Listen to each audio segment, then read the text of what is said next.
নমস্কার বন্ধুরা। বন্ধুরা, একটা চমৎকার খবর এসেছে একেবারে কিছুক্ষণ আগেই।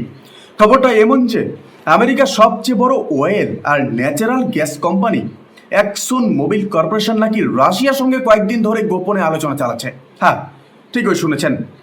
এটা কোনো প্রকাশ্য বৈঠক নয়, বরং একেবারে ব্যাক চ্যানেল, মানে গোপন যোগাযোগ। আর এই গোপন আলোচনার অপর প্রান্তে আছে রাশিয়ার জায়ান্ট কোম্পানি রসনেফট, বিশ্বের অন্যতম বৃহত্তম তেল ও গ্যাস কোম্পানি। ভাবুন তো, এক পাশে আমেরিকার সবচেয়ে বড় তেল কোম্পানি, আরেক পাশে রাশিয়ার জায়ান্ট কোম্পানি। এরা সরাসরি কথাবার্তা চালাচ্ছে। শুধু তাই নয়, এই কথাবার্তার মূল বিষয় হচ্ছে রাশিয়ার সখালিন অয়েল অ্যান্ড গ্যাস ফিল্ড। এটা রাশিয়ার ভেতরে এক বিশাল আবিষ্কার, যেখানে বিপুল পরিমাণে অয়েল আর প্রাকৃতিক গ্যাস মজুদ আছে।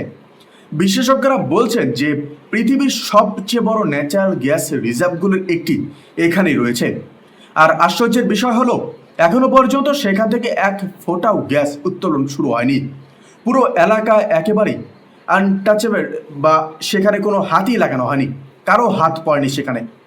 এখন আমেরিকার এই এক্সন মোবিল চায় তারা যেন রাশিয়ার সঙ্গে মিলে এখানকার গ্যাস তোলে আর লাভ ভাগাভাগি করে নেয়।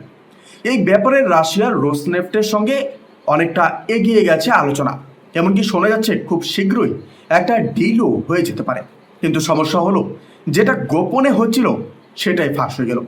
অবাক করার মতো ব্যাপার হলো, এই গোপন ডিলের খবর প্রকাশ করেছে কেউ আর নয়, আমেরিকার নিজের মিডিয়ায়। আর মজার বিষয়, খবর ফাঁস হওয়ার দিনটাই হলো 27শে আগস্ট।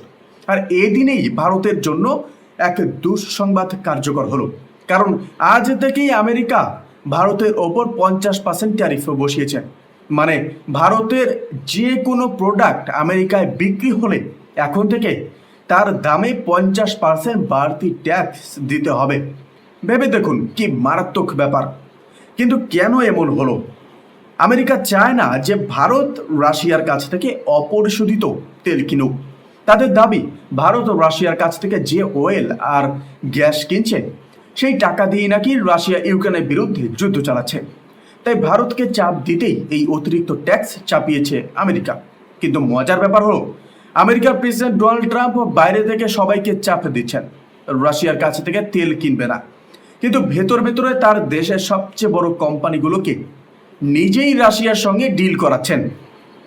অনেকে বলবেন, এটা কি তবে এক্সন মোবিল ট্রাম্পকে ধোকা দিল, ট্রাম্পের পিঠে ছুরি মারল? না, বিষয়টা তেমন নয়। বরং এই আলোচনার সূচনা ট্রাম্প নিজেই করেছিলেন। মাত্র কয়েক সপ্তাহ আগে আলাস্কায় ট্রাম্প আর পুতিনের যে গোপন বৈঠক হয়েছিল, সেই বৈঠক থেকেই আসলে এই অয়েল গ্যাস ডিলের আলোচনা শুরু।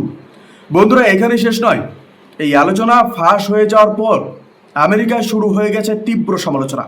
কারণ বাইরের দুনিয়ায় ট্রাম্প নিজেকে দেখাচ্ছেন রাশিয়ার বিরুদ্ধে কঠোর নেতা হিসাবে, যে নাকি সবাইকে রাশিয়ার তেল কেনা বন্ধ করতে বলছে। কিন্তু ভেতরে ভেতরে তার নিজের দেশের সবচেয়ে বড় কোম্পানি দিয়ে রাশিয়ার সঙ্গে সরাসরি ব্যবসার চুক্তি করাচ্ছেন। এখন প্রশ্ন উঠছে, এটা কি তবে এক ধরনের হিপোক্রেসি নয়? একদিকে ভারতকে চাপ দেওয়া, 50% ট্যারিফ বসানো, আবার অন্যদিকে নিজের দেশ থেকে রাশিয়ার যুদ্ধের অর্থ জোগাড় করানো। চীনকে কোনো হুমকি ধুমকি বা কোনো কিছু নয়, চীন বিপুল পরিমাণে রাশিয়ার তেল কিনছে, অথবা আরেকদিকে ভারতকে শাসাচ্ছেন। রিপোর্ট বলছে, রাশিয়া ইউক্রেন যুদ্ধ শুরু হতেই আমেরিকান কোম্পানিগুলো সরকারি নির্দেশে রাশিয়া ছেড়ে চলে গিয়েছিল। কিন্তু এখন ট্রাম্পের ইচ্ছে তারা আবার ফিরে যাক রাশিয়ায়, ব্যবসা করুক আর মুনাফা তুলুক। কিন্তু বিপত্তি হলো, এই প্ল্যান বাস্তবায়ন হওয়ার আগেই এক্সন মোবিলের সঙ্গে রাশিয়ার আলোচনার খবর ফাঁস হয়ে গেল। ফলে ট্রাম্প এখন আমেরিকার ভেতরে ভেতরে মারাত্মক চাপে। বিরোধীরা বলছে, ট্রাম্প নাকি নিজের দেশের কোম্পানির মাধ্যমে ইউক্রেন যুদ্ধের রাশিয়াকে সাহায্য করার পথ খুলে দিচ্ছেন। আর শুধু আমেরিকা নয়, ভারতেও এখন শুরু হয়েছে প্রতিক্রিয়া। অনেকে বলছেন ট্রাম্প আসলে দ্বিচারিতা করছেন। কথায় যেমন একটা প্রবাদ আছে না, তোমার কুকুর তো কুকুর আর আমাদের কুকুর টমি। মানে নিজের স্বার্থে সব কিছু জায়েজ, কিন্তু অন্য কারো করলে সেটা অপরাধ। ভারতের কূটনৈতিক মহলেও এখন আলোচনা শুরু হয়েছে। ধারণা করা হচ্ছে যে ভারতের বিদেশমন্ত্রী থেকে পররাষ্ট্রমন্ত্রী বা প্রতিরক্ষামন্ত্রী সবাই কিন্তু এই ইস্যুটা তুলবে। ট্রাম্প আর আমেরিকাকে ঘেরাও করবেন এই হিপোক্রেসি নিয়ে। আর সবচেয়ে বড় শিক্ষা হচ্ছে, যারা বলছিল ভারতের উচিত রাশিয়া সস্তা তেলের লোভ না করে আমেরিকার বাজার বাঁচানো, তারা এখন একেবারে চুপ। কারণ বিষয়টা তেল বা ট্যারিফ নিয়ে নয়, এটা আসলে ভারতের উপর চাপ সৃষ্টি করা একটা কৌশল। যেমন চীনের বিদেশমন্ত্রী ওয়াংই একবার বলেছিলেন, যদি কোনো দাদাগিরি করা লোককে তুমি 1 ইঞ্চি জমি দাও, পরেরবার সে তোমার পুরো দেশটাকে গিলে ফেলবে।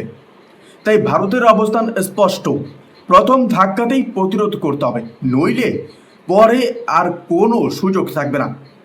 তো দর্শকরা, এখন প্রশ্ন হলো, আপনারা কি মনে করেন, ট্রাম্প আসলে আমেরিকার স্বার্থ রক্ষা করছেন, নাকি গোপনে নিজের কোম্পানিগুলোকে রাশিয়ার সঙ্গে মিলিয়ে ইউক্রেন যুদ্ধকে আরও দীর্ঘায়িত করছেন? অবশ্যই আপনাদের মতামত আমাদের কমেন্ট বক্সে জানাবেন। ভালো থাকবেন, সুস্থ থাকবেন, ধন্যবাদ। দেখা হচ্ছে নতুন একটি ভিডিওতে।